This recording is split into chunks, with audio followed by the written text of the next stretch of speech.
Mesdames, Messieurs, bonjour. Très heureux de vous retrouver pour cette nouvelle émission Power Boost devant ce superbe MB-Track 1000 qui fonctionne encore. Alors vous allez le voir, cette semaine je suis dans l'Oise et nous allons aller à la rencontre d'une entreprise étonnante. Mais sans plus tarder, le sommaire de cette nouvelle émission Power Boost.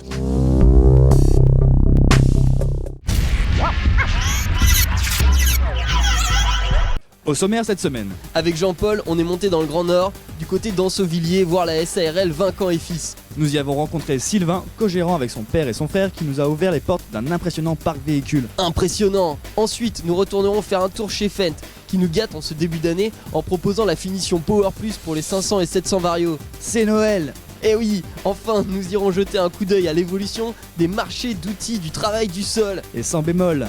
Mais tout de suite, Les news.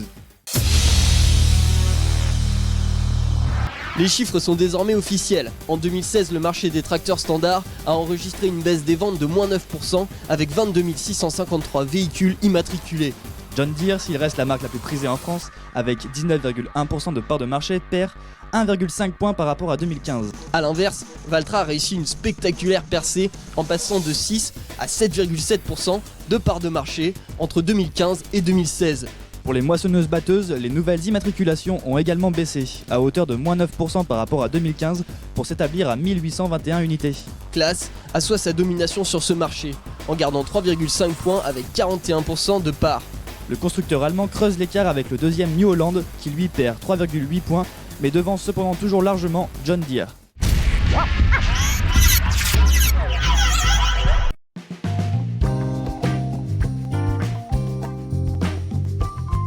Alors vous allez voir, on va prendre un petit peu d'avance, on va s'intéresser à la moisson. Sylvain Vincent, bonjour. Bonjour. Alors vous êtes entrepreneur, dites-moi un peu quels sont les chiffres clés de votre entreprise.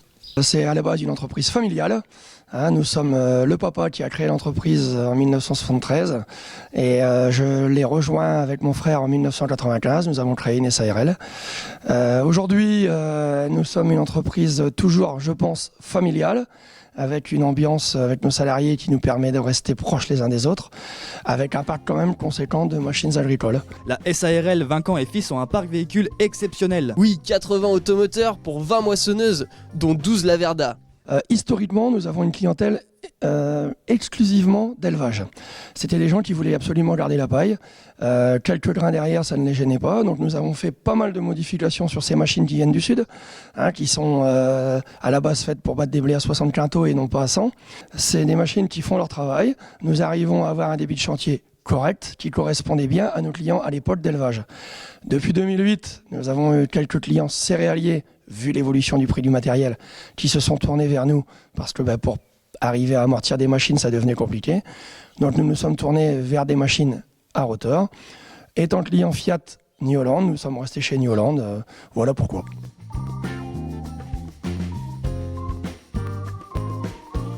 Alors nous avons fait pas mal de petites modifs au niveau des batteurs, des bâches rajoutées, des comment on appelle ça, des crêtes de coque dans les secoueurs. Alors ça c'est intéressant parce que souvent les constructeurs ils nous disent attention aujourd'hui les machines à rotor font de la paille de qualité, vous dites non pas encore. Alors les rotors font une paille de qualité, on ne peut pas dire qu'elle ne fait pas de qualité, la seule différence c'est que la paille de rotor est légèrement défibrée. Et vous savez comme moi que nous travaillons avec la météo. Alors s'il ne pleut pas dessus sur les andins ça va, s'il pleut dessus l'eau rentre dedans et ne sort plus.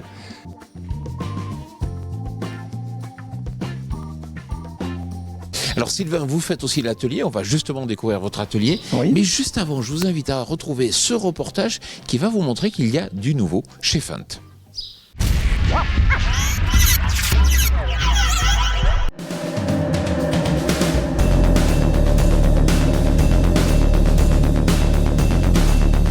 En ce début d'année 2017, Fendt gâte ses fans. Après l'annonce d'une version Profit Plus pour sa gamme 300 Vario, le constructeur a annoncé le lancement d'une finition Power Plus pour ses modèles 500 et 700 Vario. Cette nouvelle finition sortira des chaînes de l'usine de Mark Toberdorf en Allemagne dès le mois de juillet prochain. Le profil visé est celui d'une petite exploitation, mais qui aurait des besoins de guidage, par exemple pour l'épandage de lisier. Par ailleurs, Fendt a révélé qu'il souhaitait atteindre le cap des 20 000 tracteurs produits par an en 2020 sur son usine de Mark Toberdorf. Enfin, vous vous demandiez si Fendt était satisfait des ventes de son 1000 Vario. La réponse est oui, puisque la production de ce tracteur sera multipliée par 4 en 2017.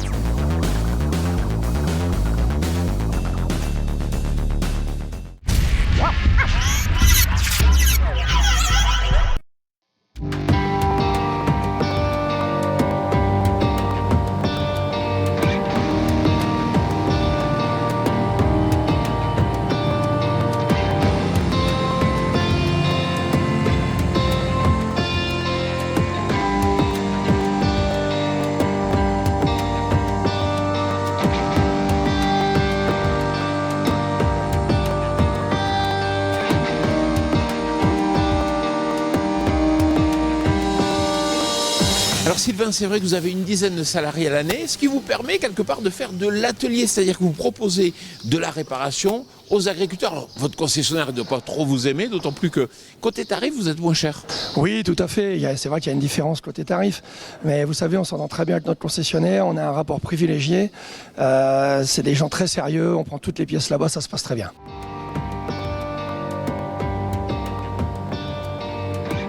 Alors nous faisons tout ce qui est réparation de roulement, de pont, de joints, réflexion moteur, boîte de vitesse. Où on touche un petit peu moins, c'est sur l'électronique parce qu'il faut avoir fait les formations. Alors j'ai vu que vous avez des stocks de pièces détachées très importants, des pneus en quantité. C'est vrai que vous dépensez 100 000 € chaque année rien que pour les pièces pour les arracheuses. Oui, tout à fait. C'est un budget conséquent, mais c'est le prix de la tranquillité. Si vous voulez, les machines doivent être au top pour tourner. On doit avoir les morceaux au moment donné quand on est en panne. Et c'est vrai que de ce côté-là, ça n'a pas de prix, mais on est obligé.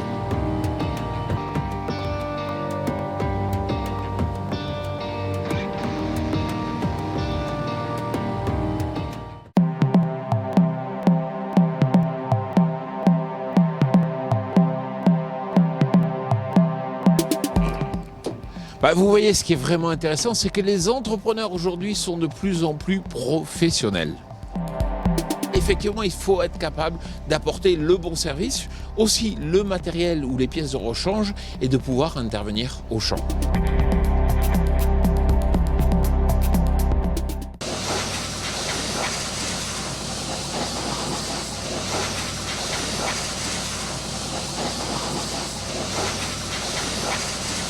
Toujours avoir un tracteur parfaitement propre, c'est effectivement très important. Ce qui est important aussi, c'est la sécurité, avoir toujours des systèmes pour pouvoir sécuriser les roues.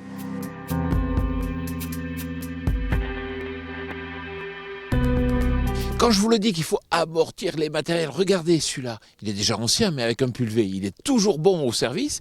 Et puis de ce côté, vous voyez, jumelage à l'avant et jumelage à l'arrière. Sylvain, quand je vois vous avez 11 arracheuses Holmer, vous avez aussi 2 débardeurs, vous êtes certainement le plus gros client d'Europe de l'Ouest, et c'est vrai, j'espère tout du moins que vous savez négocier. Écoutez, on essaye de négocier un petit peu. Je pense qu'on a quelques petits avantages, mais vous savez, c'est une maison sérieuse et qui est très très dure en affaires. Bon, après, historiquement, les Allemands sont comme ça. Hein. Je pense qu'il n'y a pas forcément qu'Holmer.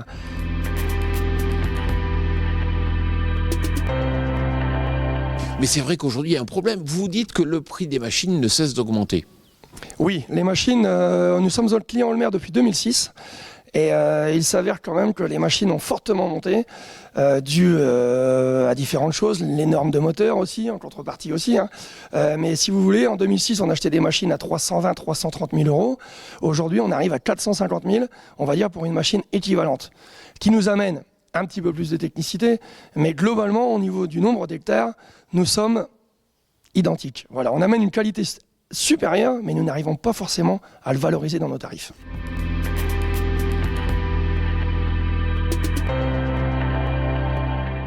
Alors Sylvain, ce qui est marrant, c'est que là, il y a un Someka, donc qui a 24 000 heures, et vous dites qu'avant, on arrivait à tout faire avec un seul tracteur. Oui, c'est lié un petit peu à l'évolution du monde agricole. Hein. Si vous voulez, quand mon papa a démarré en 73, avec le même tracteur, il semait, il faisait les ballots, ensuite il ensilait les maïs, et ensuite il arrachait les betteraves.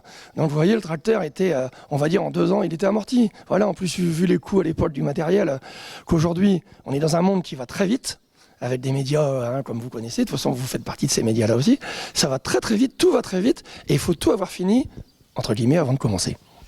Alors Sylvain, on va se retrouver juste après autour d'une moissonneuse-batteuse mythique, oui. Mais juste avant, je vous invite à découvrir donc ce sujet sur l'évolution des ventes de matériel et d'outils de travail du sol. Les ventes de matériel de travail du sol ont diminué ces dernières années en France, mais aussi dans toute l'Europe. Et oui, pour 2017, l'Association des constructeurs européens espère un retour à la stabilité. Et avance même du bout des lèvres que les ventes pourraient repartir à la hausse. Mais pour quelle raison ? Les constructeurs tablent sur le fait que les avancées technologiques dans les matériels de travail du sol vont rendre les machines plus conviviales, mais aussi et surtout plus efficaces qu'elles ne le sont déjà. Ah d'accord. Et le plan serait donc d'inclure toujours plus d'électronique dans la relation machine-outil et d'optimiser les applications numériques ? Oui, mais pas seulement. La tendance sera aussi d'aller dans les prochaines années vers des machines plus imposantes et des largeurs de travail plus importantes. La problématique de compaction des sols prendra alors une nouvelle ampleur et les technologies proposées par certains acteurs comme Michelin avec son pneumatique 2 en 1 EvoBib pourraient percer sur le marché. Néanmoins, sachant que les agriculteurs ont perdu en capacité d'investissement et que les avancées technologiques sont parfois difficiles à quantifier sur le plan financier, il n'est pas sûr que les ventes redémarrent dès cette année. D'autant que les 12 000 CUMA de France sont équipés à plus de 80% d'outils du travail du sol et que de nouveaux services viennent proposer des solutions beaucoup moins onéreuses sur cette classe de matériel.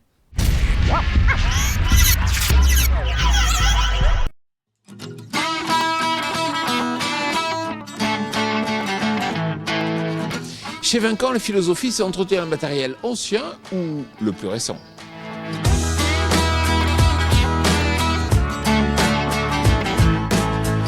Alors Sylvain, c'est vrai qu'il y a de belles machines ici, c'est un peu le musée, et notamment celle à la M182. Et c'est vrai qu'au départ, c'était quand même la première machine où il y avait vraiment de l'électronique. Oui, tout à fait. À l'époque, la Verda était un petit peu précurseur. En face, il y avait les 80-80 New Holland. C'était un peu le même type de machine. Il y en a eu énormément de vendus les premières années. Et le problème, c'était la fiabilité, les cartes électroniques cassées. On n'avait pas assez de fiabilité sur ces machines. Sinon, ils auraient fait un carton. Je peux vous dire que ça aurait été une des meilleures machines de l'époque. Qu'est-ce que vous avez fait, vous, justement, pour résoudre ce problème ?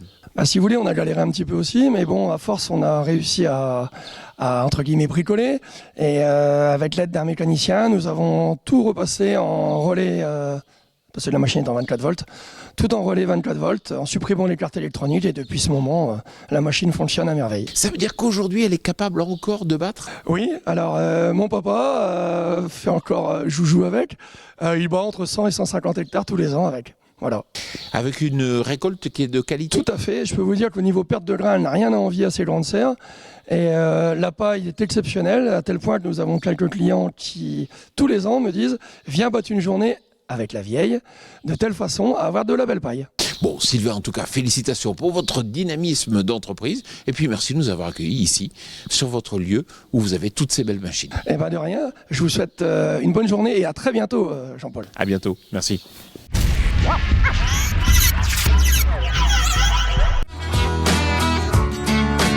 Vous voyez, c'est justement au volant de ce Farman que je vais vous parler d'innovation et de nouvelles technologies. Et puisqu'effectivement, il faut s'intéresser à l'agriculture qui évolue, à l'agriculture de demain. Et pour ça, je vous conseille notamment de lire notre média partenaire Agriculture et Nouvelles Technologies. Je vous souhaite une excellente semaine, de bonnes plantations de pommes de terre, de bons semis de maïs pour ceux qui ont déjà débuté. À la semaine prochaine.